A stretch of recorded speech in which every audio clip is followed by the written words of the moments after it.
ngasi khongman basi khong ito libungo lainingba mangi mahaki sangai da lainingba gi mafam da aina leiri haibdana sajibu cheiraoba koirou sajibu gi nongma chanbada cheiraobada katnariba leiri asigi maramda kanagumba sing Facebook da karida sum thagalakpada labukki leiribu sajibu cheiraobada katnaba leiri duni haina thakanare labukki leiri di si madi tha mari manga Saatpa leiri ni sajibu cheiraobada hamnabagi wari si leibra leitabra ina ai itonda hangjage na ai hakti kaisu hangjadabinina haiba hijadre aina wa hangjari ba itonda khumbiro iton amina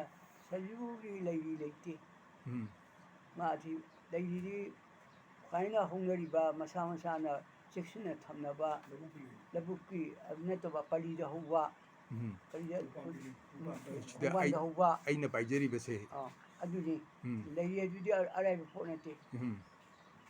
Oji itona paibiri basi leiri ni haiba leiri neba aina paibiri leiri aduna itona pairi ba leiri se kari gidamakta sajibu cheiraobada kalibano haibagi samlakpa barido malemda leiri ba mitai punamangna khangnanaba amutang libi yu ito masidi sokok thirel kawa sokok salai thirel kawa leiri le sokok salai thirel si lainingana apun balari maikum hangbagi lamai joi kaure aduna maikum hangbagi da pamiba da yawi sokok salai thirel lebese madidagi pokta ngaswa lai hakti ang lai hakti ang pimsa matomtana lai go wari sanaba kai mamin do ang sanai lai lai dibi do adu matam pura loin sokok se na pire lamdama phama ya da matam sel selina lai pau de yawi aduna khadilu bamna unjello male men si de bise male men si bis lai pau da konthoi pa sorare na mafam moi ba mapan na de mafam madudi hujikti karina phonge world of power kabuna the god particle ni bone pigiba bukona ubuna pigiba ai samuna pigiba man pigiba ngasi wa pa da ngasi di punang ganginang la tung to wane god particle is da kare hai ge butengba mai pakundi te buchana phangi de si kanuna like pau yawi god particle kare hari if the universe is the answer uriba te ma jina pakum mai bi what is question ni adu mana hangbada Malayanda tiba ada mai kai jengak pa mai phaja kare ai isa je hanam tang sarenda tawje ga sida khoi math ta haine mi am je si tok tok charge ai mina nam ti ngai biu I don't know really what I am speaking ai ngang gi bata khi ai ngapung ai khangdi ne ma khang aba ai ngang gi wa je ai kari no ji khangge ai sarenda tawje ri ana wari ju aina hogokpada liwudi lire hogde hore wari do ge wari ma hawuda wari du ge bafam do ai haibam khangdre aduga nimit hai ko khongchet wargadi tengba ambada deriba miyo be puramangna matambu ongani hai olibese masi ngamdabasu leire aduna tangi chimba chap chaba haitaradi New Bena Kangarabdi, second Amagi, trillion Nama, trillion Maji, Aki, Maya Yoxalakpa, Apni, the trillion Digizuke, Apni Sangeva, Aduna, and the Tanko Ama, Tara, Sa, Lising, Laka, Latin, Laka, Lavo, Lanudo, Aduki Makal Leva trillion ni. Lanu up I would up to the body I even young high ngamdre uncle Fatmandre have the surrender of the Uncle the Yawi Madwa Mite Pipuna the Kono Tengraju Lale Kona Hitadana Uncle Bugani Sastraka we Goni Sastraka would do Bamol among a Bamon Matong Chada would do Gono I never shoot the Wully and a Tengra book Bono Kono Tengra High Kono Tengra Villari Sinka Tangrani Gono Sanskrit ꯊꯣꯛꯇꯗꯅ ꯒꯣꯅꯣ ꯍꯥꯏꯈ꯭ꯔꯕ ꯍꯣꯏ ꯁꯤꯡꯀꯛꯇꯣ ꯍꯥꯏꯕ ꯆꯨꯝꯕꯅꯦ ꯁꯤꯡꯀꯛꯅꯤ ꯉꯝꯗꯦ ꯑꯗꯨꯒꯤ ꯄꯣꯠꯇꯨ ꯂꯩꯕꯅ ꯂꯩꯔꯤ ꯍꯥꯏꯕꯁꯦ ꯑꯩ ꯂꯩꯔꯤ ꯍꯥꯏꯅ ꯇꯥꯛꯄꯅꯤ ꯃꯥꯅꯤ ꯑꯗꯩꯗ ꯂꯥꯏꯅ ꯁꯒꯨꯝ ꯍꯥꯏꯕ ꯑꯩ ꯂꯩꯔꯤꯌꯦ ꯑꯩ ꯂꯩꯔꯤ ꯍꯥꯏꯕꯗꯣ उठोरइने ꯁꯣꯝꯗ ꯑꯣꯟꯊꯜꯂꯒ ꯍꯥꯏꯌꯣ ꯀꯦꯃꯦꯔꯥ ꯑꯩ ꯂꯩꯔꯤ ꯍꯥꯏꯕꯁꯦ ꯑꯩ ꯂꯩꯔꯤ ꯍꯥꯏꯕꯁꯦ ꯃꯇꯥꯡꯁꯤꯗ उठोए ꯁꯤꯗ ꯎꯠꯊꯣꯛꯑꯦꯕ ꯀꯔꯤ ꯍꯥꯏꯒꯦꯕꯨ ꯃꯉꯥꯅ ꯇꯦꯜꯂꯒ ꯑꯃꯅꯤ ꯑꯃꯒꯤ ꯃꯁꯥꯗꯤ ꯑꯍꯨꯝꯅꯤ ꯃꯇꯣꯝꯗ ꯁꯥꯠꯄ ꯂꯩꯔꯤꯅꯤ ꯂꯩꯀꯥꯗꯤ ꯂꯤꯁꯤꯡꯅꯤ ꯉꯝꯒꯩꯅꯗꯕ ꯄꯥꯎꯔꯧꯅꯤ ꯇꯥꯏꯕꯪ ꯃꯤꯅ ꯈꯪꯒꯅꯤ ꯑꯩ ꯍꯥꯏꯅ ꯍꯥꯏꯔꯤꯁꯤꯅꯦ ꯍꯥꯏꯕ ꯑꯣ ꯁꯣꯔꯥꯔꯦꯟ ꯇꯥꯏꯕꯪ ꯄꯥꯡꯕ ꯅꯠꯇꯅꯅꯦ ꯑꯩꯒꯤ ꯀꯨꯝꯍꯩ ꯑꯣꯏꯐꯗꯦ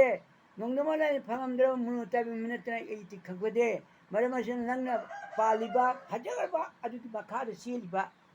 मालेम ने कोई पुंग तरंग दी मियोय बसे मिते लिबाग नते लाइनिंग दी इबदे कोना हरपनी मिते लिबाग नते मिते लिबाग ता हाने सेम कोनो लइबा लिपा ओइबा मरमना मिते लिबाग से लाइपा नि हाइबगी लाइनिंग खंगनि इजबनी अनि लाइनिंग न मदु अमु चुथोपदा लमदम मफम या मथम से जेलिदि आंग मदे तिंगा अपाल फोलोय नागिदे सिने वखल तो वखल से ओबिद्रे हाबिसे लुगी लाइक तो मिते लिबाग तना करि लेरमे सोंगे सत्सपदवा करी हियांगमगी अदुदा ꯈꯣꯏꯗꯨꯝ ꯂꯝꯖꯥꯎꯔꯣ खोइदुम लमजाओ जे आंगदे तिंगा मपाल फोने नागिदे चिनो कलते वखन योगिद्रे हाबजे पुंगनिंग योगो यादे खुबम यादना खोइदुम लमजाओ जे आई हाइबनेबा ꯃꯤꯇꯩ ꯂꯩꯕꯥꯛꯇ मिते लिबादो ꯃꯤꯇꯩ ꯏꯄꯥ ꯏꯄꯨꯁꯤꯡꯅ ꯂꯥꯏꯑꯣꯏꯕꯁꯤꯡꯗꯨꯅ लाइबिसिना अदु अमना कदोरी हुजिक लोबुक्ता ओटोपोयो सिसायबा वांगांगबदा नैनगदु हिरमजि नैनबदा ओटोपोयो सि खंगदि वाट यामनि लानी खंगदना खंगु साबिया लोबुक्ता यावैबतो इदिको लेरी हाबिसिदि आई लेरी हाबि आई लैरि हाइबने आई लैरि हाइबो लेरी हाइबो रमे आई तिंगा बु मसाननेबा मा मसन तोबनेबा अनुवादि खंगनिया हरो पौलें पोको यावले तुंगमा मोरगले सिलबुसा हरले हाइसे मानो हाइरपा मतमा खोंसालसे जीरो तांको अमा तारा सा लिसिंग लखा लातिंग लखक लाउ आउ अब छि योरेन में थिंग मरो हाइबा लाइना नंगे नंग केबा सब अमा कांको अमा तारा सा लिसिंग लखा लातिंग लखक लाउ लानु सिबो मोमोय हाय नु वेदि तारि लोय गरेंग राजी जिसु संस्कृत मोजुजु नु तावले मसिंगे आयो करे अगर तो अदना होरे माइबना अंगांग दु लायिंग वे मतमदा याइ मंगमद्रबि योरे दि देलेंग दु सिनै हाइबो पाउसु लेय बितो सि बुङा खतो कोइना नाइ कोइना बुङा द छंगलिना असंग छि सना बिदे थोम योदो अदु होरे मेतो अदोंना पचरो पोरि तो अरुइ मने अना केजिनि माबो आइबु योखिबा थाखिबा पलिमबदु अनिनो आइगोनि थोकुनि हाइबा बुदुदुतो सि बेदान फिल ꯀꯣꯟꯁꯩ ꯇꯨꯔꯩ ꯁꯦꯡꯕ ꯂꯥꯏꯅꯤꯡꯉꯅ ꯏꯔꯒ ꯊꯝꯕꯤꯔꯝꯃꯤꯕꯗꯣ यामना लुवर मेतो अदु आइबजे गुड पार्टिकल जो पाबदने आई यावरे करेबो यादरे यारो मा हाइबा मालेमजी लाइगी मरमदा हाइदे तेमा मखुदे बुजामदे no only God lightana knows what happened before the beginning of the universe yengmamsi oidi mamangda kai wiramge je min haibong amaroi laina kangani science ire beto line खंगनी हाबिदने सिदे खंगनी हाब पोतनिबो लेरी ai lei re ji ma haibne pa masi lainingana hata hubo ai koi pose pulang mai thagre ka purno to no ai koi meeting sanari pa he lei ba kai di mayangna ai koi pot pot lai hai badi mui pai thabi thajagre थारजु थाना लेवाडी लिसिंग लखा लई याई इदबा सिंद पुबाई तो हो सोरारेन अगे इबोंग त अमने कनना आला हनिबिम स्टाई ꯑꯣ ꯍꯤꯌꯥꯡꯊꯥꯡꯗ ꯑꯩꯅ ꯏꯇꯣꯟ ꯑꯩꯅ ꯐꯣꯇꯣ ꯀꯦꯃꯦꯔꯥ ꯄꯨꯔꯒ ꯏꯇꯣꯟ ꯇꯣꯝꯆꯧꯒ ꯑꯩꯈꯣꯏ ꯑꯍꯨꯝ ꯆꯠꯂꯤꯗꯅ ꯀꯩꯅꯣꯒꯤ ꯒꯧꯔꯒꯤ ꯆꯩꯔꯥꯎꯕ ꯑꯩꯈꯣꯏꯒꯤ ꯂꯥꯏ ꯈꯨꯟꯗꯤ ꯂꯥꯂꯨꯝ ꯅꯨꯃꯤꯠꯇ ꯐꯤꯕꯨ ꯂꯪꯕꯤ ꯑꯗꯩ ꯀꯩꯌꯦꯟ ꯁꯥꯟꯅꯕꯤ ꯇꯟꯗꯟ ꯐꯥꯏꯕꯣꯛ ꯁꯥꯟꯅꯕꯗꯨꯗ ꯑꯩꯅ ꯆꯟꯗ꯭ꯔ ꯐꯥꯏꯕꯣꯛ ꯍꯥꯏꯔꯛꯄꯗ ꯏ ꯍꯥꯏꯕꯗ ꯏꯃꯥ ꯀꯣꯝꯕꯤꯔꯤꯅ ꯈꯨꯗꯣꯝꯕꯤ ꯊꯤꯜꯂꯒ ꯑꯉꯥꯡꯅ ꯉꯥꯏꯈꯣ ꯍꯥꯏꯔꯒ ꯀꯣꯟꯅ ꯋꯥꯔꯤ ꯁꯥꯔꯛꯄꯗꯣ ꯅꯄꯥ ꯌꯥꯅ ꯃꯆꯥ ꯕꯨꯙ ꯆꯟꯗ꯭ꯔꯅ ꯆꯟꯗ꯭ꯔ ꯐꯥꯏꯕꯣꯛ ꯍꯥꯏꯅ ꯍꯧꯗꯣꯛꯈꯤꯕꯅꯤ ꯇꯟꯗꯟ ꯐꯥꯏꯕꯣꯛ ꯍꯥꯏꯔꯝꯃꯤꯅ ꯍꯥꯏꯔꯤꯗꯨꯗꯤ ꯑꯗꯨꯅ ꯃꯥ ꯁꯤꯗꯣꯛꯈ꯭ꯔꯕꯅꯤꯅ ꯑꯁꯤꯕꯩ ꯋꯥꯔꯤꯗꯤ ꯀꯥꯟꯅꯗ꯭ꯔꯦ ꯏꯄꯥ ꯏꯆꯥꯗꯤ ꯈꯪꯍꯧꯔꯦꯗꯅ 저 아시나 꽃분은 집 저. 미델리 박대 레이바. 미젤리 레이랑 하고 뭐 이까이까이던 레이랑 그녀 봐 이 밑에 우리 아주 강림박이 아마 레이 아주 아이 공지 두대 보세 내가 지금 레이는 두대 보내 봐. 낭디 강대는 저기 저래. 낭 빠시 빠리 저리 또. 내 빠이 빠리 또. 내 봉할 때. 그지 내 빠시 이 이리 라이 또 해 봐. 아니 또 누가 아이 공주대 보세 인간마다 cái sự tích rồi được gặp sẽ bị đi cái này thì mà cũng bị nát thế, anh ấy party say, good particle doan được thì, anh ấy still là like sẽ party vậy, party không nghe ba, cái này người na, anh ấy anh ấy khबर happy, yam đi hay là cái gì, apa jadi, anh ấy không được good part, là God is particularly sel, không nghe được, sel anh ấy thì hay, cái gì, anh ấy na, God is parman chào đi na, ai đàn ông này hay là mayam pun papu dop do kenuna kisan gi Jesus na ai lui pu bi re hai wa asu ma thong to wa ai ma yam tori ne dan sai ki ai na mi mara lai ta to hatora ji shuninga ga bo ai iran du bu ji shun ko bi ga dro kare ko te gi oi da ba ko to pa ne me na fa gi to mo kai le ri hai to adu ai phang hai to ji phang mi da ne hai ga ba america gi no mo na mai isim chi le pa ti nga nga chi ban cham thu ga ga num chi ti yaw de num chi di ma wa lo ya de pola mari ne sa bne na to khulak da ru ya po ti khula yu le re bne ya hang me de mo khong ma ma re to ali ingraji ni ne ba man hai bu bu woi hot pa ding am de mai hai bu bu kanu pa re je ga si ora pa chi sei billion tranga su re do adu di ai theng na khare adu ma kha chap chang ho pa ding mo yo to billion tranga su re de hai re mình tổ chức Hàn Quốc thì làm gì? Hàn Quốc làm gì? Hàn Quốc làm gì? Billion trang làm sao mà này? Boleh, anh na, as, ngay cái đi xe ban, anh phải hai bên tiêm ban hai bên, mình hai bên tiêm to, lại bao nhiêu euro này, hậu đâu bao nhiêu phụ lông hậu đâu cũng tiêm được to, mà hai bên, hậu đâu bao nhiêu hoài mà phụ bị lao ép, ngô sinh cái sang sinh mà cả ra, thôi thì ngô sinh thầm. cái này cái vụ lại những cái này nó cũng thằng cái lũ ta cái này anh lấy nữa nè này ấy na nó cũng thằng cái tên na tao hay bây giờ thằng này đi thằng cái lũ bây giờ bảo sẽ ta nè mày làm ra ấy lệ tới sẽ tiếng ba mấy cái tao cũng chỉ đi cái care of to the people of the whole universe mà đi vậy với tay bằng miếng khi ta ấy na bảo sẽ thay cho đi vừa mẹ cái này hay rồi mẹ hung krum je pokpa yang ban ba pokpi ba tai bang pa lan bi ba kunci toloi ai pha ba apa nu ngai pina ba ai nam sabu do apokpa bu krum sin targa last marak ta kai go apok krum si lai thagol phanga si lai thong phang ngar tiếng ban ba bu pokpa na apokpa ni haigani tai bang miam khibing na apokpa bu chom yaw da mai an ge kon do mai kum do yam ne la le di kai yaw ro go moi ni wa le ba apokpa ne pe tai bang kol thokre tai mo kol tar ge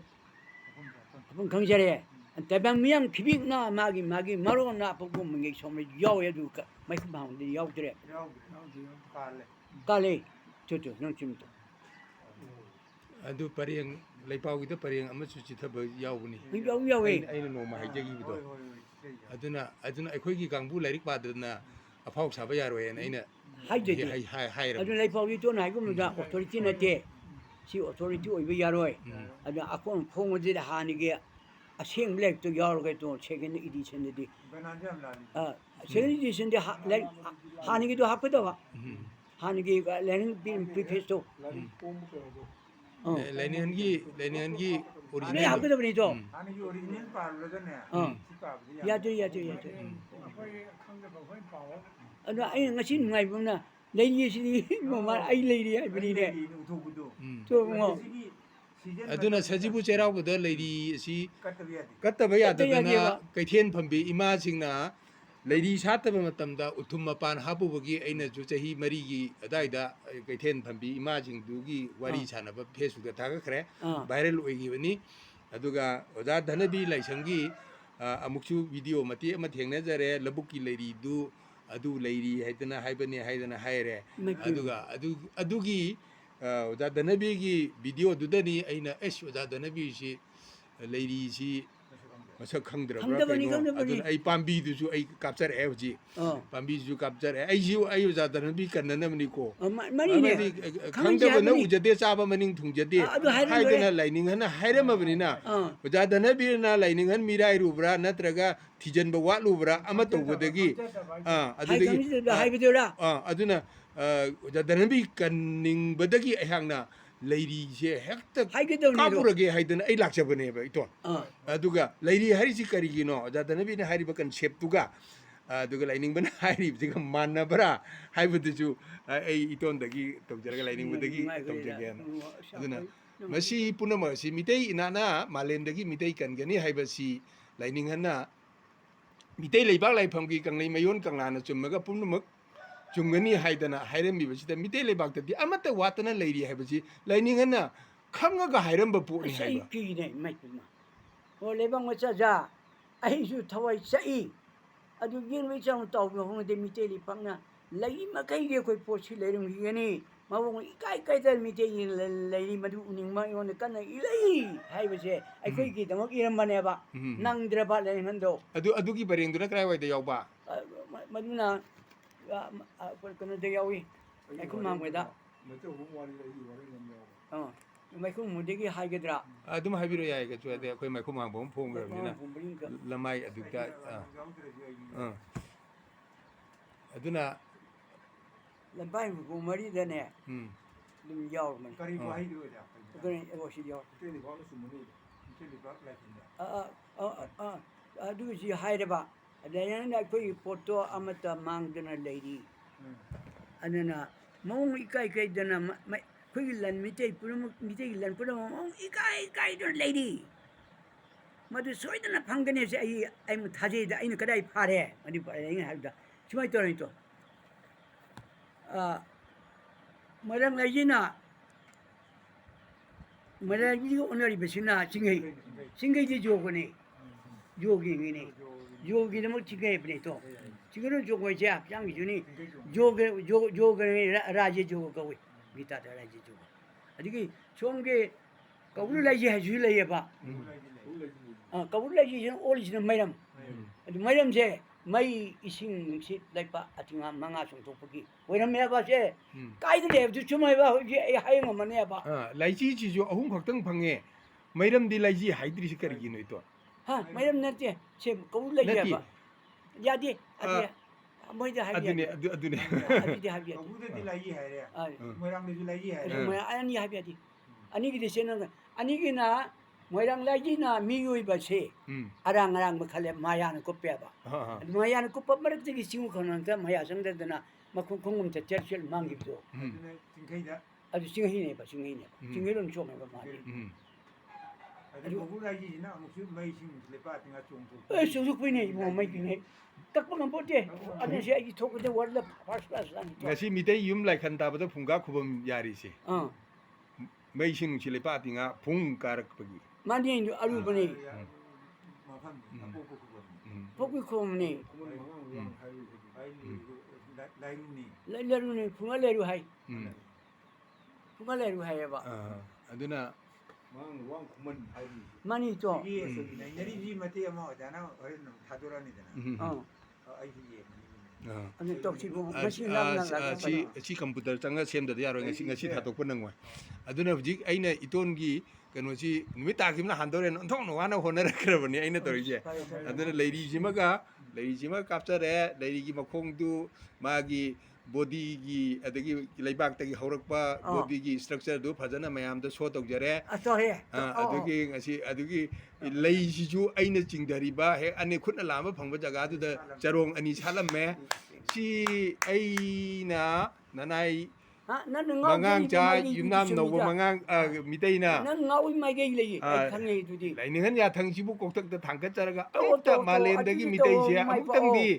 amuktadi lainin gi horo pari khoi mapu gi pau la e bungo singe do amuktang tabire haraga mikap thokpiro sin hawjok padi lainin na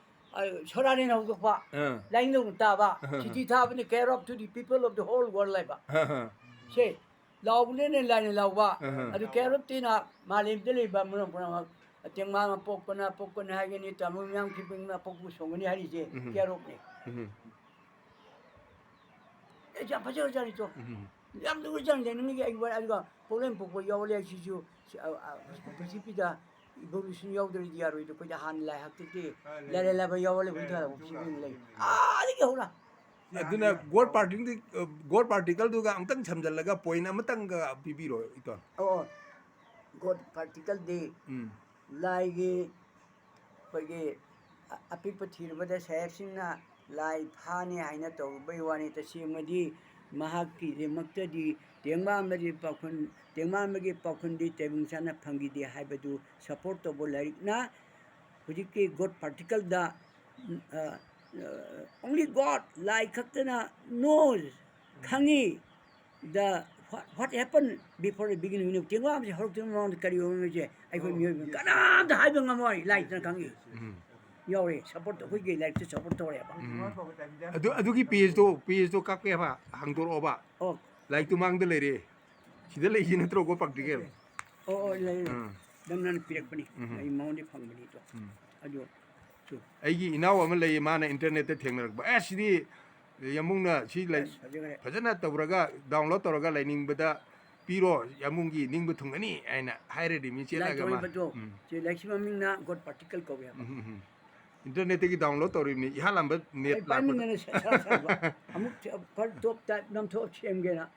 god ya particle huji chom ching tho ka du nam to koi da ka wai de ching tho ka fresh lagi dro leiri kai wai to ni mo ai khang de hai ni she internet ra aduna ni ai hang na apok pagi god particle ai yo net hang ji akoi gi document ju na internet ta thagal ji apok pagi website ama hang ji hai ba tu chahi kya chura adu ordi world pulang na khoje record lograni lograni aduna ji apok maru ki lograni thoksil lup si ai ne he chai ri do thabak si chin ga khuka mana da ba thoksil lup ti yokde adu mi yokde aduna akoi thoksil lup se mangam sandre thabak tu da tok jabani da aduna isi tawgada ba thabak ti akoi internet ta ji akoi gi document mayam sing asi maihong langpok sing ichau kudong thiba mayam tholak pa yai aduna mai chak thokram te khoi mang tar bra ba asu internet loina thagal horadi adu computer da loina hapchal horadi capture tawdana ana hoji tawra se ba god particle ni yo ba se adi lamai na ne sungai yaw le lamai na se yaw da hai betang kapo si hai lamai duga adi ka hen yaw ge bu adi da sige first chapter pera anida yauri ayo only God isalu only God knows what happened before the very beginning of the universe Nongma ba se kape hai di nan yai konjen jaw yare adu ba hai biro adu chin adu aduna hujikti ai koi sakop se khara asam no hojai na ya ku sawi Leirang bana hapchen dana sakop thien du sakop selai serial hairi hai ba adu de Leirang gi da kan di sakop selai serial hai bi dana pamai bi da hapa pamai bi da hapya ba ai ni ne phongam ba pamai ba da hapya ba adu di kar hai ba athato brahma jigyasa vivekananda phaugri ba prithip mai hang bi je kainona nati damodar nati vivekananda ni adu habiyo aduna hujiki harido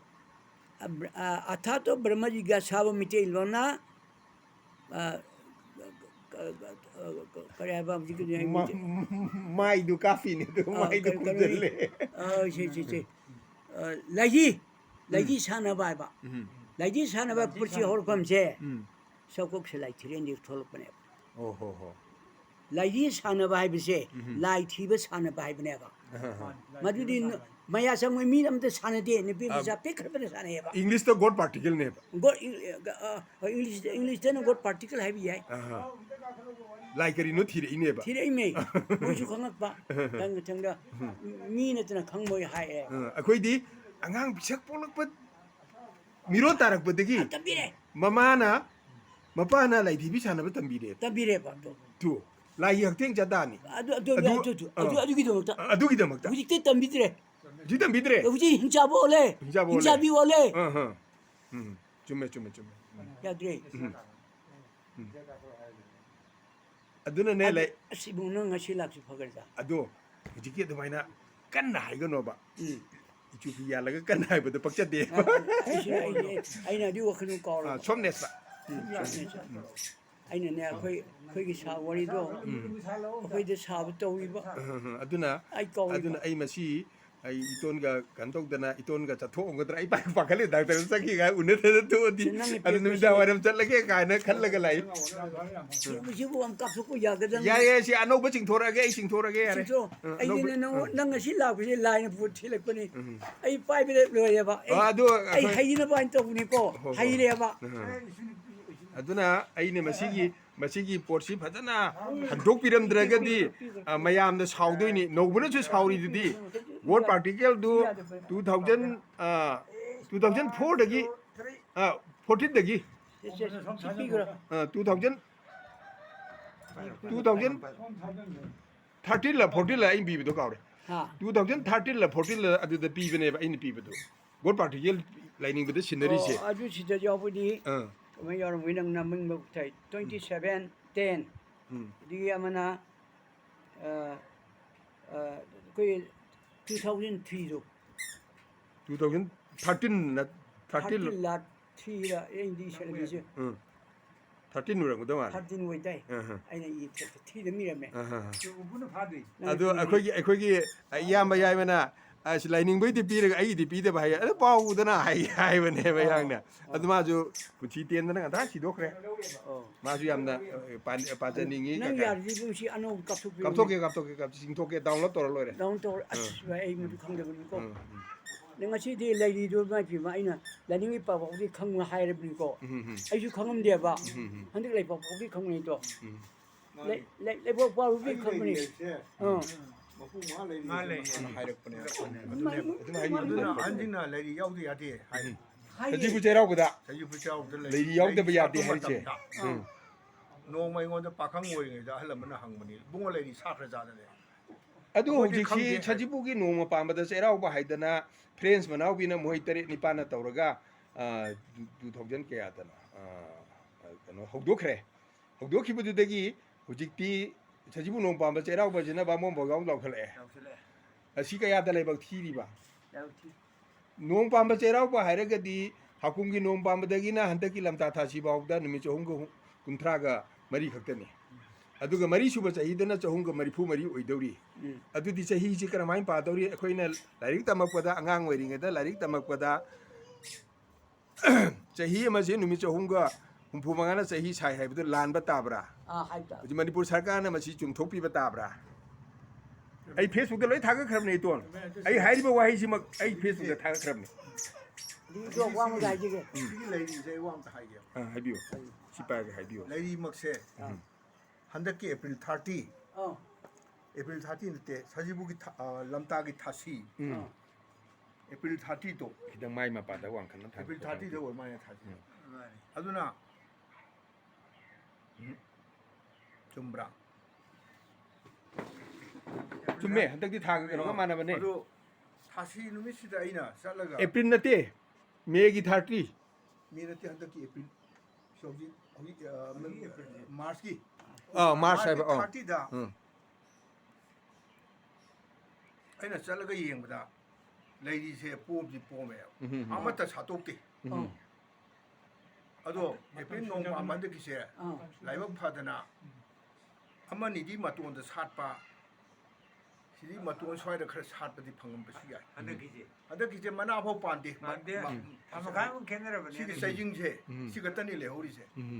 I ममांग हिंगोंद Horiba कोई पांबी मा अदो होजिति ngasi tang taruk ni taret ni april laisi sale si sale si mapung phadri adu pambi du gi manung da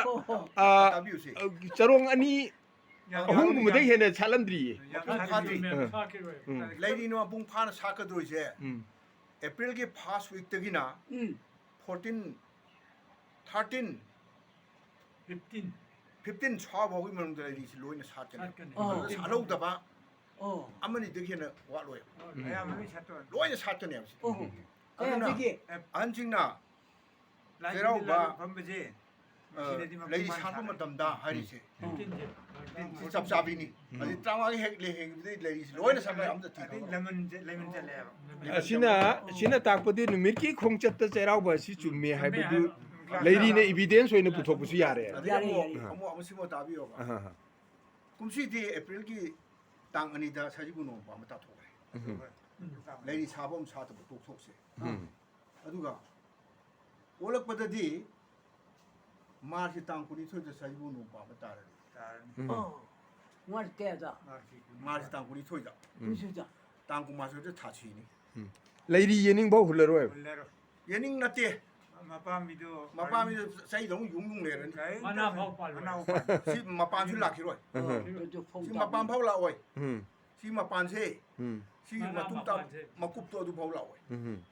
aduna numitra ma thoi di tang ani dagi April ani dagi na tang ani haiga khraga nomai di march tang ku ani da numitra ma thoi ni ho si gi ho ba matam se yang ngakpadi sana kunu na sillaga saithabagi thabak pangthoi Sajibu Nongma da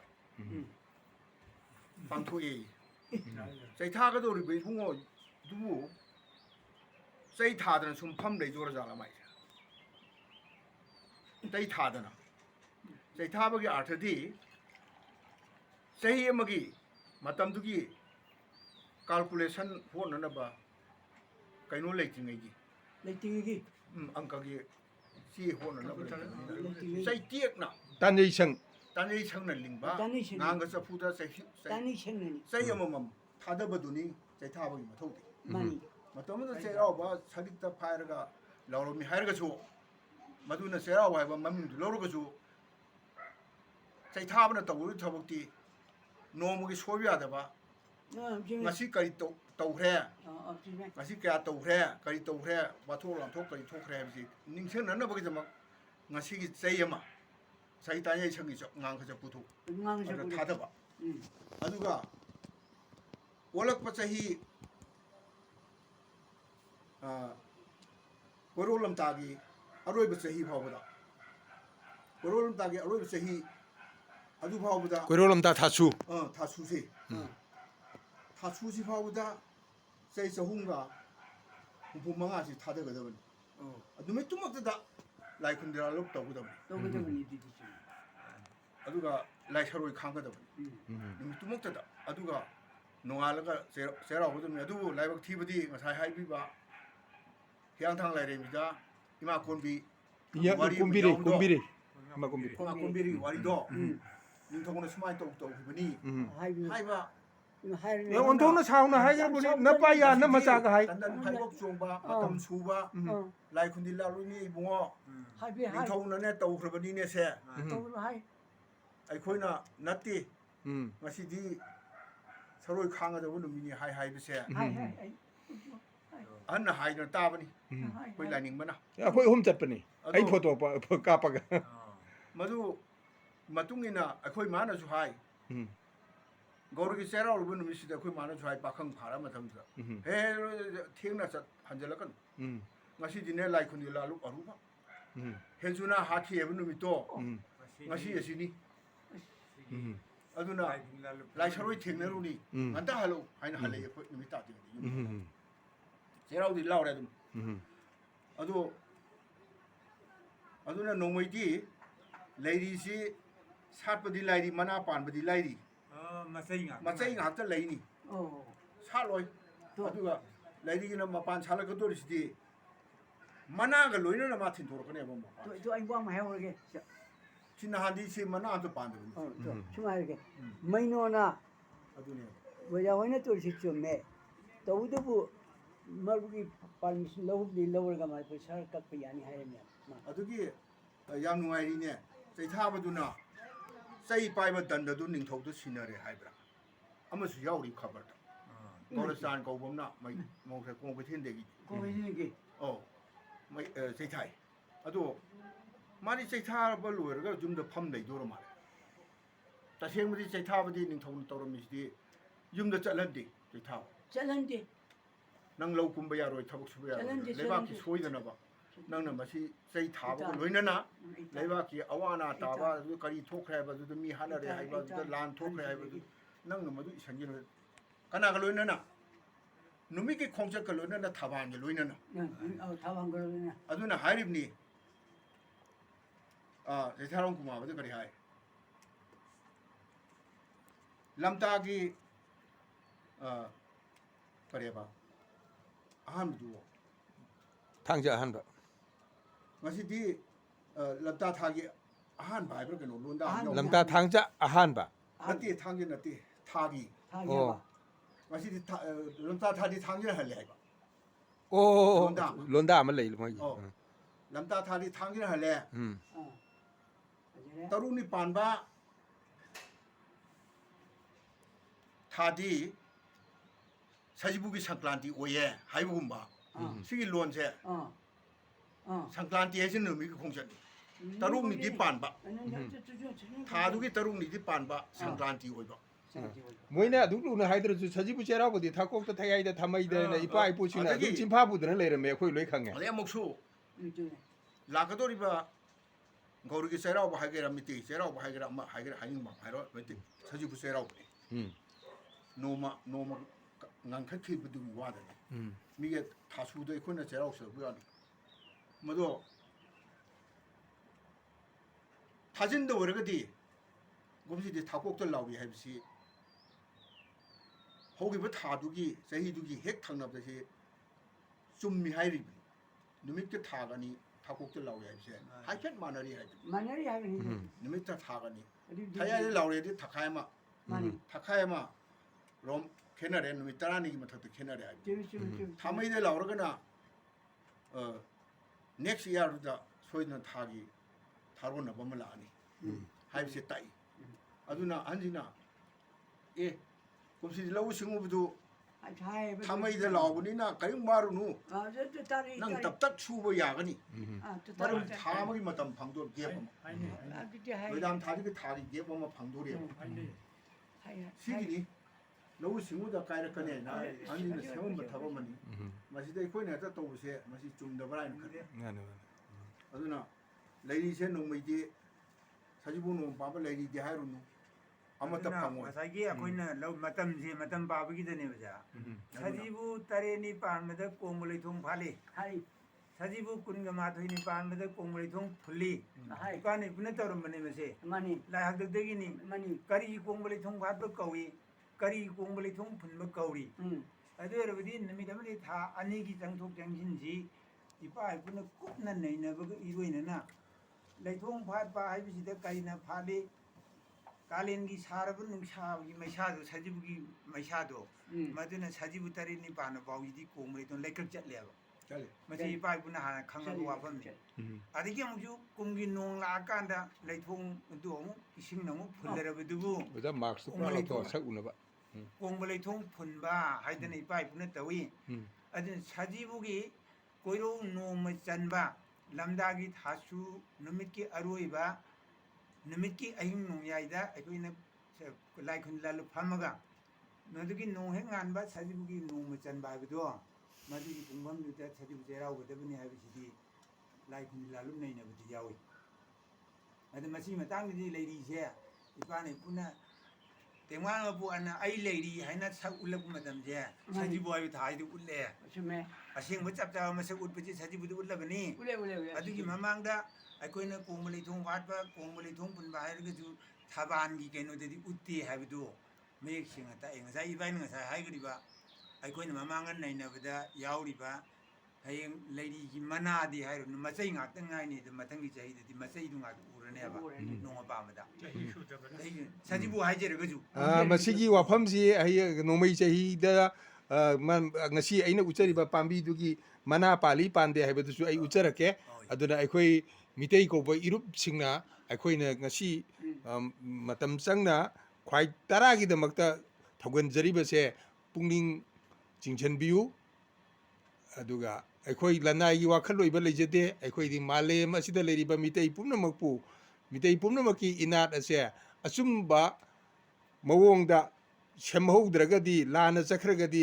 Meitei ꯏꯄꯥ ꯏꯄꯨ ꯂꯥꯏ ꯍꯛꯊꯦꯡ ꯆꯗꯥꯅꯤ ꯍꯥꯏꯕꯗꯨ ꯃꯥꯡꯈꯤꯒꯗꯧꯔꯦ ꯍꯥꯏꯗꯅ ꯃꯤꯄꯥꯏꯖꯗꯅ ꯈ꯭ꯋꯥꯏ ꯇꯔꯥꯗ ꯈꯨꯗꯣꯟꯖꯕꯅꯤ ꯅꯨꯃꯤꯠ ꯊꯥꯅꯤ ꯆꯪꯊꯣꯛ ꯆꯪꯁꯤꯟꯗꯣ ꯎꯝ ꯌꯥꯝꯅ ꯃꯌꯦꯛ ꯂꯥꯅ ꯑꯃꯗꯤ ꯊꯕꯛ ꯑꯣꯏꯅ ꯄ꯭ꯔꯦꯛꯇꯤꯀꯦꯜ ꯑꯣꯏꯅ ꯊꯝꯕꯤꯔꯝꯕꯗꯣ ꯑꯗꯨꯅꯤꯗ ꯉꯁꯥꯏꯒꯤ ꯂꯥꯏꯊꯣꯛ ꯂꯩꯊꯣꯡ ꯐꯥꯕꯗ ꯂꯥꯏꯊꯣꯛ ꯑꯃ ꯇꯧꯔꯦ ꯂꯩꯊꯣꯡ ꯍꯨꯟꯕꯗ ꯂꯥꯏꯊꯣꯛ ꯑꯃ ꯇꯧꯔꯦ ꯑꯗꯨꯁꯨ ꯊꯥꯒꯤ ꯊꯕꯥꯟꯗ ꯇꯧꯔꯝꯕꯅꯤ ꯑꯗꯨꯕꯨ ꯅꯨꯃꯤꯠꯀꯤ ꯊꯕꯥꯟꯗꯨ ꯅꯨꯃꯤꯠꯀꯤ ꯈꯣꯡꯆꯠꯇꯨ ꯐꯪꯅꯅꯕꯒꯤꯗꯃꯛꯇ ꯈꯨꯔꯝꯕ ꯌꯥꯔꯅꯕꯒꯤꯗꯃꯛꯇ ꯁꯖꯤꯕꯨ ꯑꯁꯦꯡꯕ ꯉꯥꯏꯕꯅꯦꯕ ꯃꯥꯅꯦ ꯃꯥꯅꯦ ꯁꯖꯤꯕꯨ ꯑꯁꯦꯡꯕ ꯉꯥꯏꯕ ꯀꯣꯏꯔꯧ ꯁꯖꯤꯕꯨ ꯉꯥꯏꯕ ꯑꯩ ꯋꯥ ꯑꯝꯇ ꯍꯥꯏꯌꯣ ꯏꯃꯣꯏ ꯏꯆꯥ ꯅꯨꯄꯥꯁꯨ ꯏꯃꯣꯏꯁꯨ ꯆꯠꯇꯣꯔꯦ ꯃꯥꯏꯗꯨ ꯈꯨꯝꯖꯟꯕꯤꯒꯅꯣ ꯁꯨꯝꯗꯧꯕ MP ꯃꯩꯅꯣꯅ ꯍꯣꯂꯤꯕ ꯑꯪꯀꯁꯤ ꯆꯨꯝꯃꯦ ꯆꯨꯝꯃꯦ ꯑꯗꯨ ꯑꯜꯃꯅꯥꯛꯇ ꯊꯥꯒꯗꯕꯅꯦ ꯍꯥꯏꯅ ꯍꯥꯏꯌꯦꯕꯤꯇꯣ ꯑꯜꯃꯅꯥꯛꯇ ꯊꯥꯔꯒ ꯑꯜꯃꯅꯥꯛꯇ ꯂꯧꯔꯒ ꯏꯟꯇꯔꯅꯦꯁꯅꯦꯜ ꯄꯥꯔꯃꯤꯁꯟꯗꯣ ꯄꯥꯏꯔꯒ ꯃꯅꯤꯄꯨꯔ ꯁꯔꯀꯥꯔꯗ ꯄꯤꯈ꯭ꯔꯒ ꯆꯨꯝꯊꯣꯛꯄ ꯌꯥꯅꯤ ꯍꯥꯏꯌꯦꯕ ꯑꯩꯉꯣꯟꯗ ꯑꯗꯨꯒꯤ ꯄꯣꯠ ꯄꯨꯝꯅꯃꯛꯇꯣ ꯍꯧꯖꯤꯛꯀꯤ ꯍꯥꯏꯔꯤꯕ ꯑꯦꯗ꯭ꯔꯦꯁꯇꯨ ꯑꯩ ꯏꯟꯇꯔꯅꯦꯠꯇ ꯊꯤꯔꯒ ꯂꯣꯏꯅꯃꯛ ꯂꯣꯏꯅ ꯁꯝꯖꯟꯅꯖꯔꯒꯦ ꯗꯣꯀꯨꯃꯦꯟ ꯑꯜꯃꯅꯥꯛ ꯗꯣꯀꯨꯃꯦꯟ ꯑꯣꯏꯅ ꯑꯗꯨꯝ ꯊꯥꯈꯤꯕ ꯌꯥꯏ ꯑꯗꯨꯒ ꯃꯣꯏꯗꯒꯤ ꯑꯩꯈꯣꯏꯅ ꯑꯦꯄ꯭ꯂꯤꯀꯦꯁꯟ ꯑꯃ ꯑꯩꯈꯣꯏ ꯁꯨꯃꯥꯏꯅ ꯇꯧꯅ ꯑꯝꯇꯪ ꯔꯤꯀ꯭ꯋꯦꯁ ꯇꯧꯖꯔꯤ ꯑꯗꯩ ꯍꯥꯏꯔꯤꯕꯁꯤ ꯁꯤꯒꯨꯝꯕꯁꯤ ꯃꯁꯤ ꯑꯩꯈꯣꯏꯕꯨ ꯀꯩꯅꯣ ꯇꯧꯕꯤꯌꯨ ꯍꯥꯏꯗꯅ ꯑꯦꯗꯃꯤꯁꯟ ꯐꯪꯍꯟꯕꯤꯌꯨ ꯍꯥꯏꯗꯅ ꯇꯧꯔꯒ ꯄꯥꯔꯃꯤꯁꯟꯗꯣ ꯍꯦꯛ ꯐꯪꯕꯗ ꯑꯗꯨꯝ ꯍꯣꯡ ꯌꯥꯅꯤ ꯑꯗꯨꯅ ꯍꯧꯖꯤꯛ ꯀꯔꯤꯝꯇ ꯋꯥꯠꯇꯦ ꯏꯟꯇꯔꯅꯦꯠ ꯍꯩꯕ ꯃꯌꯥꯝ ꯑꯃ ꯂꯩꯔꯦ ꯑꯗꯨꯅ ꯍꯥꯏꯁꯤꯅꯤ ꯑꯩꯒꯤ ꯒꯣꯗ ꯄꯥꯔꯇꯤꯀꯦꯜ ꯂꯩꯅꯤꯡꯕꯒꯤꯗꯤ ꯃꯜꯂꯦ ꯍꯥꯏꯔꯤꯗꯣ ꯑꯍꯟꯕ ꯑꯣꯏꯅ ꯑꯃꯨꯛ ꯍꯟꯗꯛ ꯑꯅꯧꯕ ꯀꯣꯄꯤ ꯂꯧꯊꯣꯛꯆꯔꯒꯦ ꯍꯥꯏꯁꯤꯅꯤ ꯀꯣꯄꯤ 5 ꯄꯥꯝꯕ꯭ꯔꯥ 10 ꯄꯥꯝꯕ꯭ꯔꯥ ꯑꯗꯨ ꯂꯣꯏ ꯆꯤꯡꯊꯣꯛꯑꯒꯦ ꯃꯌꯥꯝ ꯄꯥꯝꯃꯒꯁꯨ ꯍꯥꯏꯕꯤꯍꯧꯔꯣ ꯍꯧꯖꯤꯛ ꯌꯨꯅꯤꯚꯔꯁꯤꯇꯤ ꯑꯣꯖꯥ 5 ꯄꯤꯔꯕꯗꯤ 10 ꯄꯤꯔꯕꯗꯤꯅꯦ ꯌꯨꯅꯤꯚꯔꯁꯤꯇꯤ ꯑꯣꯖꯥ ꯄꯨꯝꯅꯃꯛ ꯃꯣꯏ ꯏꯟꯇꯔꯅꯦꯠꯇꯗꯤ ꯂꯣꯏ ꯄꯥꯔꯝꯃꯅꯤ ꯍꯧꯖꯤꯛꯀꯤ ꯌꯨꯅꯤꯚꯔꯁꯤꯇꯤ ꯑꯣꯖꯥꯈꯩꯗꯤ ꯏꯟꯇꯔꯅꯦꯠꯇ ꯌꯥꯝ ꯍꯩꯅꯔꯕꯅꯤ ꯆꯨꯝꯃꯤ ꯁꯨꯝꯅ ꯄꯥꯔꯒ ꯃꯣꯏ ꯑꯃ ꯏꯔꯛꯑꯦ 이렇게 God is particularly 이슬라바 아주 이비리 함 하이바 아주 마 하이나 위기 사이언스 라나 사이언스나 피르 폴시데 쳇레시나 마나 또 홀럭더나 아르키미네게 아나 그 시에도 아몬데레바 피에바 페이노 페 세코나 피르파 아주 이비리 함 하이 아주 마디 사오리시다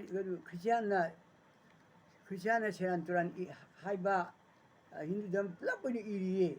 이베디 론다디 하이 아이제 마마마마 미싱게 ꯑꯗꯨꯅ ꯍꯧꯖꯤꯛꯇꯤ ꯌꯥꯝ ꯅꯨꯡꯉꯥꯏꯔꯦ ꯏꯁꯂꯥꯝꯒꯤꯁꯨ ꯃꯈꯣꯏ ꯏꯪꯂꯤꯁꯇ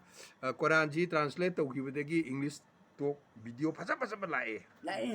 ꯑꯗꯨꯅ ꯑꯉꯛꯄ ꯐꯪꯅ ꯑꯩ ꯁꯨꯝ ꯍꯩꯕꯣꯏ ꯍꯩꯇꯕꯣꯏ ꯁꯨꯝ ꯇꯥꯔꯤꯕꯅꯤ ꯑꯗꯨ ꯂꯩꯅꯤꯡꯕꯩ ꯃꯅꯥꯛꯇ ꯐꯖꯅ ꯐꯝꯃꯤꯟꯅꯔꯒ ꯇꯥꯔꯦ ꯅꯨꯡꯉꯥꯏꯖꯅꯤꯀꯣ ꯑꯩ ꯑꯣꯖꯥꯗꯒꯁꯨ ꯁꯨꯝ ꯁꯤꯌꯥꯔ ꯈꯔ ꯇꯧꯖꯕꯅꯤ ꯇꯥꯍꯜꯂꯤꯕ꯭ꯔꯥ ꯇꯥꯍꯟꯗꯕ꯭ꯔꯥꯗꯤ ꯈꯪꯗ꯭ꯔꯦ ꯑꯩꯒꯤꯗꯤ ꯐꯣꯟꯁꯤ ꯐꯕ ꯌꯧꯗꯕ ꯅꯨꯡꯉꯥꯏꯕ ꯋꯥꯠꯂꯦ ꯑꯁ ꯏꯕꯨꯡ ꯅꯪ ꯉꯁꯤ ꯂꯥꯛꯄꯁꯤꯗꯤ ꯑꯗꯨꯅ ꯂꯩꯔꯤꯁꯤꯗꯤꯕꯣ ꯑꯩ ꯂꯩꯔꯤ ꯍꯥꯏꯕ ꯑꯣꯏꯔꯝꯃꯦ ꯁꯟꯗꯣꯛꯄꯒꯤꯗꯤ ꯌꯥꯝ ꯐꯕ ꯍꯧꯖꯤꯛꯀꯤꯗꯨ ꯑꯗꯨꯅ ꯑꯗꯨ ꯍꯧꯖꯤꯛ ꯋꯥꯔꯣꯏꯁꯤꯟ ꯑꯃ ꯐꯖꯅ ꯄꯤꯕꯤꯔꯣ ꯏꯇꯣꯟꯅ ꯂꯩꯅꯤꯡꯕꯅ ꯄꯤꯒꯦ ꯂꯃꯥꯏ ꯍꯨꯝꯐꯨ ꯃꯔꯤ ꯐꯥꯎꯕ ꯂꯩꯅꯤꯡꯕ ꯂꯣꯟꯗꯥ ꯇꯧ ꯑꯩ ꯇꯥꯕ ꯌꯥꯝ ꯐꯖꯒꯗꯕ ꯍꯌꯦꯡ ꯂꯃꯥꯏ ꯍꯨꯝꯐꯨ ꯃꯔꯤ ꯂꯩꯅꯤꯡꯕꯅ ꯍꯥꯏꯕ ꯅꯠꯇꯦꯕ ꯂꯩꯅꯤꯡꯉꯅ ꯍꯥꯏꯕꯗꯨ ꯄꯥꯎꯗꯨ ꯁꯟꯗꯣꯛꯅ ꯇꯥꯛꯇꯣꯔꯤꯕꯅꯦ ꯇꯥꯛꯇꯣꯔꯤꯕꯅꯦ ꯑꯩ ꯍꯥꯏꯕ ꯅꯠꯇꯦ ꯑꯗꯨꯒꯗ ꯈꯪꯗꯣꯏꯅꯦꯕ ꯂꯩꯅꯤꯡꯉꯅ ꯊꯅꯝꯃꯤꯕ ꯄꯣꯠꯁꯤꯗꯤ ꯑꯩꯈꯣꯏꯒꯨꯝꯕ ꯅꯪꯒ ꯈꯪꯕ ꯉꯝꯕ ꯄꯣꯠ ꯅꯠꯇꯦ ꯍꯥꯏꯕ ꯃꯥꯒꯤꯗꯤ ꯄꯥꯎꯔꯧ ꯂꯤꯔꯧ ꯂꯩꯔꯣꯟ ꯇꯤꯂꯣꯟꯃꯛꯇ ꯑꯣꯏꯌꯦꯕ ꯋꯥꯔꯦꯡꯁꯨ ꯁꯩꯔꯦꯡꯁꯨ ꯁꯥꯏꯟꯁꯁꯨ ꯌꯥꯎꯕꯅꯦ ꯄꯥꯝꯍꯩꯕꯒꯤ ꯑꯔꯣꯏꯕ ꯄꯔꯦꯡꯗꯨꯗ ꯑꯃꯨꯛꯇ ꯌꯦꯡꯕꯤꯌꯨꯅꯦ ꯄꯥꯝꯍꯩꯕꯒꯤ ꯑꯔꯣꯏꯕ ꯄꯔꯦꯡꯗꯨ ꯈꯣꯡꯅꯥꯡ ꯊꯥꯕꯅ ꯍꯥꯏꯕ ꯋꯥꯕꯨ ꯁꯣꯏꯕ ꯍꯧꯅꯕꯔꯩꯅꯤ ꯄꯥꯝꯍꯩꯕꯒꯤ ꯑꯔꯣꯏꯕ ꯄꯔꯦꯡꯗ ꯂꯣꯏꯁꯤꯜꯂꯤꯕ ꯑꯗꯨꯅ ꯑꯗꯨ ꯂꯣꯏꯁꯤꯟꯕ꯭ꯔꯥ ꯏꯃꯥꯏꯄꯦꯝꯃ ꯑꯩ ꯌꯦꯡꯉꯣ ꯂꯤꯁꯤꯡ ꯂꯥꯏꯔꯤꯛ ꯄꯥꯗꯕ ꯃꯤꯅꯗꯤ ꯈꯪꯕꯖꯥꯠꯅꯤ ꯑꯩ ꯀꯥꯎꯔꯕꯅꯤꯅꯦ ꯄꯥꯔꯤ ꯂꯩꯅꯤꯡꯉꯅꯤ ꯕꯨꯡꯉꯣ ꯈꯣꯡꯅꯥꯡ ꯊꯥꯕ ꯎꯅꯔꯝꯃꯤ ꯍꯥꯏꯕꯗꯨ ꯁꯤꯗ ꯄꯔꯦꯡꯁꯤꯅ ꯇꯥꯛꯏꯗꯀꯣ ꯍꯥꯏꯗꯅ ꯑꯩꯗꯤ ꯍꯔꯥꯎꯖꯔꯤꯅꯦ ꯏꯇꯣ ꯄꯥꯝꯍꯩꯕꯒꯤ ꯑꯔꯣꯏ ꯄꯔꯦꯡꯗꯨ ꯑꯗꯨ ꯈꯣꯡꯅꯥꯡ ꯊꯥꯕ ꯎꯅꯔꯝꯃꯤ ꯍꯥꯏ ꯅꯠꯇ꯭ꯔꯣ ꯂꯨꯔꯕ ꯎꯔꯦ ꯁꯤꯁꯨ ꯌꯥꯎ ꯑꯩ ꯂꯟ ꯄꯨꯝꯅꯃꯛ ꯀꯥꯏꯗꯅ ꯂꯩꯔꯤ ꯌꯥꯎꯕ ꯌꯦꯡꯕꯤꯌꯣꯕ ꯁ꯭ꯋꯥꯏꯗ ꯃꯩꯇꯩꯒꯤ ꯂꯟ ꯄꯨꯝꯅꯃꯛ ꯃꯑꯣꯡ ꯀꯥꯏꯗꯅ ꯂꯩꯔꯤ ꯂꯩꯔꯝꯈꯤꯅꯤ ꯃꯗꯨ ꯎꯖꯅꯤꯡꯕꯒꯤ ꯏꯍꯨꯜ ꯑꯃ ꯑꯩꯉꯣꯟꯗ ꯀꯟꯅ ꯏꯜꯂꯦ ꯍꯥꯏꯔꯕ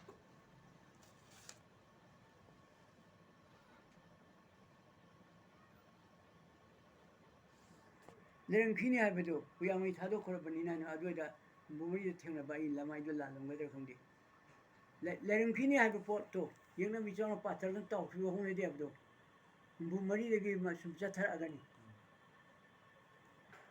Satar Garo show Arabida. Bumari Chatakala, I got Lamaido, Arab, but York, Arab, York. As I might be man. No, I'm not putting for. I went to United. I come out to Johnny. Ma poka da ba sahi kaya waling idagi I don't know me. suguma misama lakani mahangna puya kokthong nara ni hairam mi ba jibo mitei mazak hena masi mirai biri kari hulomtang ili Ayobra. mitei libapu moyang singa upsinba sarjan longna masi hangdoktuna mitei gi aroiba khangba ngamgani ningjadi hangdoktana haba hangdoktana di khangba ngamni jingnabu pan saduna koisinuna laiba mafamdagi ipa ipu singi wari punamapu yeknaba ichauna patharakuna tauthakiba hunadi mitei Mitegi lal punamak mau ikai kaidana leiram khigani punamak tubu ujaningbagi ihunna matang kanna ilai So, Madu I can't do poirei lamdam tamna ka sa jabibon ko bo mafam du da leiru ramni na aigi wareng da I don't care. Maybe to show me. Maybe America Greek and Nangnba. Let him ever Kayabo. Could no guiding mini yang sidore pungam pa dore wara ching pungam da lo chin Kabuna sometimes say, Madam J, Kay Diamond by Gaton the Yorme. Singu Koyum lining to I think of Marushida by yellow among Layshan and a pa. I do so good particularly your neighbor. kari hari more party kena kari hari ke Good ba particular among Mamani Aduna, how good of Nedo, we get Marang and Tirapi Kanga about. Could you adun Kawuli I did some drink among Boxy. surung Among the lay. lay ba surung hari chine ba Surula. Among the I don't want to some of the Sita Amam Manameba. I remember she Amamana, I put on you call we university curry. I remember to my Karagivo. Monka and Gravida. Singu Koyum lining to I think of Marushi Daba yellow may among Lashana, but Yoreba. Good particle. Good particle among the Shana, but we physics star artist win ye ever art your artist. Oh, mamma. I do. Among by the Sukter Mamma were me to. Sumaki Mamma some Mamma Sukter Mamma. Have the Udra behind you, unseen, extreme unseen I ever.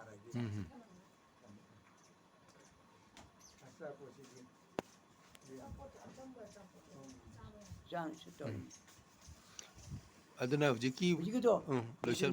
Karagibo among Loxi. Karara. kok pai kanu Singu Koyum lining to. I think of Marushi Daba. Yabi yellow way among the Shana. Tirel Ulay Yaito. Tirel Ulay as you Bigiana. Malian Kamari Sangwachang and Kami Sangwada. Superconducting super direct Karinolunda superconducting super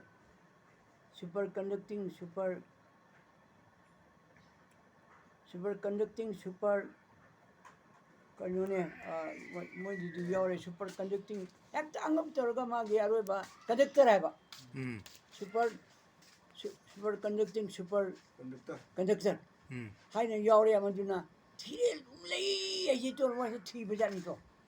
superconducting ai mail cham ya kai man da puta fugai da ekta paisa ji karor par to pat lai phai lori ba lai bani ai lai masa hai le jok jana to ba ai phani do pha ba ngam ne hai ne bi to mai expert na pha ba ngam ya lai phane no hono Ang pin mo ngori eh. Mo ngokhlok trai to adu lai du si krai ko ge do ma ho iri. Ko ne ne ga de se lai gi war su sai su du. Ne ne ga de mari le ni pa ꯃꯥꯒꯤ ꯀꯗꯥꯏꯕꯨ ꯀꯧꯕꯁꯦ ꯍꯥꯏꯒꯗꯕꯅꯤ ꯍꯥꯏꯗꯣꯛꯑꯕ ꯍꯥꯏꯕ ꯉꯝꯗ꯭ꯔꯕ ꯑꯗꯨ ꯀꯔꯤ ꯍꯥꯏꯔꯦ ꯀꯔꯤ ꯍꯥꯏꯔꯒꯕꯨ science ꯄꯤꯔꯥꯃꯤꯠ ꯍꯥꯏꯁꯦ ꯏꯄꯥ ꯏꯄꯨꯒꯤꯗꯗꯤ ꯀꯔꯤ ꯍꯥꯏꯔꯝꯃꯒꯦꯕꯨ ꯆꯤꯊꯤ ꯑꯍꯨꯝ ꯂꯨꯡꯕ ꯑꯗꯨ ꯐꯣꯇꯣ ꯑꯣꯐ ꯗ ꯁꯥꯏꯟꯁ ꯄꯤꯔꯥꯃꯤꯠ ꯀꯧꯏ ꯑꯗꯨꯅ ꯊꯤꯒꯗꯕꯅꯤ ꯑꯗꯨ ꯃꯗꯨꯗꯤ ꯊꯧꯒ꯭ꯔꯣꯝ ꯀꯥꯏꯕ ꯌꯥꯗꯦ ꯃꯥꯅ ꯍꯥꯏꯕꯨ ꯐꯤꯖꯤꯛꯁ ꯍꯩꯕ ꯀꯥꯡꯂꯨꯞꯅ ꯍꯩꯔꯕꯅꯤꯅ ꯑꯪꯀ ꯑꯗꯨ ꯍꯣꯠꯇ꯭ꯔꯗꯤ ꯃꯣꯏ ꯐꯣꯟ ꯇꯥꯗ꯭ꯔꯒꯗꯤ ꯃꯣꯏꯗꯨ ꯌꯥꯔꯣꯏꯗꯕꯅ ꯑꯪꯀꯗ ꯁꯔꯦꯟꯗꯔ ꯇꯧꯏ ꯑꯪꯀ ꯍꯩꯕ ꯀꯥꯡꯕꯨꯅ ꯑꯪꯀ ꯍꯣꯠꯂꯨꯕꯗ ꯃꯣꯏꯅ ꯃꯄꯥꯟ ꯅꯥꯏꯕ ꯄꯣꯠꯁꯤ ꯀꯔꯤꯅꯣ ꯍꯣꯠꯈꯤꯕꯗ ꯊꯤꯃꯨꯡ ꯈꯪꯗꯕꯗꯒꯤ infinity surrender tawai infinity di god ne infinity ji horpam che to lai bara adu kare dr hare krishna lai de nangoi nyai da ba oi thokpa singi mongbu sangai hai ba lai ningan adu kare hai ira ba natik ki nayai gi pangal gi loksingi puna makwatana mapung su oi bagi oi ningbo oi duna lawning lawduna tengba ma thongduna mathakta amuk puthok 그 하래 아닌데 나티키 내기 방글기 럭싱기 뿌나마 와트는 마풍주 에베기 오닝보 오이두나 동닝보 아스 나뿐이 람자는 너음부 오이두나 땡반 뭐 통드나 탁다 합기바 합이에 아주 저기 잉아레 마고는 탱고레노 기바 아주 쉬워요 아주 뭐또 사이언티스트 아닙니다 인피니티 그러니까 어그이 그노가 봄이나 봐 라닝은 유체 참 이승 마찬이 빨마 뿌나 폭파 바로키 닥터 나라크시는 논다 많아 봐 라인은 세링게 해봐. 라이닝은 디와링 주 세링 도롱 톨리. 넌 톨레. 제 톨레. 아니 그래고 아무나 라라크시는나 라야베세 남회나 이제버 오토고 칭 뭐뭐 상해는 하려. Infinity is the home of infinite possibility 봐. 뭐지 뛰면들도 라는게 너티기 내기 방글이 안아프다 하여봐. 또 어디 보조도 사이언스 한테 good particle the yaw to animo surrender we expert kan bada expression have the go we no we haire ba ade to bude di mo manung de tu ni fura laga paisa ta na ba ne to sala to dina am chane ye ba 라이닝이 와링 뭐 얌제 lokselga phongpa mi yaw re ne da masai lai cha ba yaw leirang monda adu 라이닝이 와링 체링 me paisa ta ba amar hapa Lere. Nangngi ai waringi manungi wari paringdo wari mapum mapum hapaga masai mapo sa madugi adugumdune akhona lamta thabum mera thabumda mifam tawji haise adugumba potu neinanabane haiba adu adigi kenona kari mamin dukirin kumar haiba nomya kirin kumar haibani adigu kenona ne na ise chakpada kawurgido kawurna kangla adu kawurna lempuni kangla khoru ngale regene kare harige bu mitele bakto kangai pa ayu onthoya ba lainingan gi moi semdoga mitele bakto moina kangai pa onthoiba kangjai sibo oja kangjai sibo oramani mani nangngi mapot hura laga masagi mapot masani iboina pudoreiba hujiki ai bisingje masi yarge umtang moi 강한 밤에 정해 뭐 거기 가리기는 라이닝인데 뭐 하이제드리 땡제드리 땡제드 지금 라이닝은 담비로 보니 아이는 마시 아이 밤제드는 로또 게레 라이닝은 이 개노니 보니 하이오바 하이제 하다 아주 어디야 보이나 개노지 아주 아마라마시나 라이닝을 보나 떠올미시디 마땅 공이 빠풀 부야 하이바 아도 마두데 야우기만 못 보려면 마땅 Khongli Papan Puyada Kaibarol Puya Hapsen Bani. Hap Tabiado Kaibarol like the Amanizo, at the Matam Khongli Papan Puya in a Mapum. Adu Mapot with the Yauri, Nanaria, Kanaba, Well Tadam Tokjo, can never told me Adibu Kundukna and over told Chiputokna Adiwan Kundola. And I think I see the Baga, Lemon Sidimang Pound Gani. Solo. koyum sari mi kai cholo adudi matang sida tension jarage khwaitarana ekhoi na tawjeri basi lining han na iwiraga thambira mi ba pot asi mitei haiba irup nation ꯑꯁꯤꯒꯤꯗꯃꯛꯇꯗꯤ ꯑꯣꯟꯊꯣꯛꯅ ꯃꯃꯜ ꯌꯥꯝꯈ꯭ꯔꯦ ꯍꯥꯏꯕꯗꯨ ꯈ꯭ꯋꯥꯏ ꯇꯔꯥꯗ ꯈꯨꯗꯣꯜ ꯇꯧꯖꯔꯤ ꯑꯗꯨꯅ ꯂꯥꯏꯅꯤꯡꯍꯟꯕꯨ ꯃꯤꯔꯥꯏꯕꯤꯒꯅꯨ ꯂꯥꯏꯅꯤꯡꯍꯟꯗꯤ ꯆꯤꯡꯎ ꯈꯣꯡꯅꯥꯡ ꯊꯥꯕ 이부धꯧ 마이ꯆꯧ ꯑꯗꯨꯅ ꯃꯍꯥꯛ ꯄꯣꯛꯇ꯭ꯔꯤꯉꯩꯗ ꯁꯤꯒꯨꯝꯕ ꯃꯤꯁꯛ ꯑꯃ ꯁꯟꯗꯣꯡꯒꯤ ꯃꯤꯇꯩꯒꯤ ꯑꯔꯤꯕ ꯃꯤꯁꯛ ꯑꯃ ꯂꯥꯛꯀꯅꯤ ꯃꯍꯥꯛ ꯑꯗꯨꯅ ꯄꯨꯌꯥ ꯀꯣꯛꯊꯣꯡ ꯅꯥꯔꯗꯅ ꯃꯥꯡꯉꯨꯔꯕ ꯃꯤꯇꯩꯒꯤ ꯈꯨꯕꯝꯕꯨ ꯑꯃꯨꯛ ꯅꯧꯅ ꯍꯟꯖꯤꯜꯍꯜꯂꯔꯒꯅꯤꯌꯦ ꯍꯥꯏꯔꯝꯕꯗꯣ ꯉꯁꯤꯗꯤ 100% ꯆꯨꯝꯃꯦ ꯌꯥꯏꯐꯃꯤꯟꯅꯁꯤ ꯈ꯭ꯋꯥꯏ ꯇꯔꯥꯕꯨ ꯈꯨꯔꯨꯝꯖꯔꯤ